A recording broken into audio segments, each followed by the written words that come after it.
saying, Jesus, thou son of David. Araw po, Luke 6:38. At alam niyo po, napakaganda ho na muli po natin balikan ang storyang ito tungkol po sa bulag lalaki po na nagmakaawa sa Victoria ay ang linaw po na nagsusumigaw siya, no? So the beggar's request, have mercy on me, ay nagtulak po parang Panginoon ay talagang putan siya, pagalingin siya, at hinanayaan na namang hadlang para mahadlangan siyang gawin ang pagpapagaling. There are so many times ang Panginoon po ay hindi nahadlangan kahit yung babae, naharangan na siya ng mga tao, yung 12 taong inaagasan, hindi siya nahadlangan. Ano po?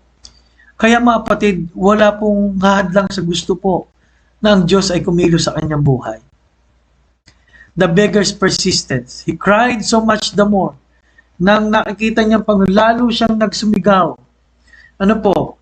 Sa panahon po natin ito, lalo na po tayong mga meron pong mga responsibilidad. Dapat lalo po tayong nakakaranas ng mga bagay-bagay.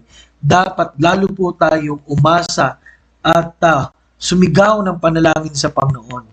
Baliktad po kasi paminsan pagka may problema, lalo pong tayong tumatamlay sa pag-asa sa Panginoon. The beggar's response to Christ, he followed Christ. Alam niyo po, may mga dahilan po kung bakit nangyayari mga bagay-bagay sa buhay. Pero isang malinaw, we need Christ. We need to obey Christ. We need to follow Christ. We need to change. We need to have a changed life for Christ. Ano po? Kaya po, nawa masabi natin anumang nangyari ngayon, may dahilan ng Diyos.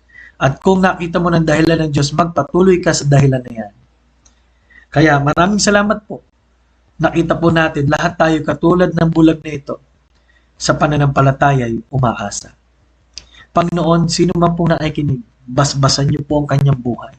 Ipakita niyo po ang inyong kapangyarihan at lagi niyo po siyang tutulungan.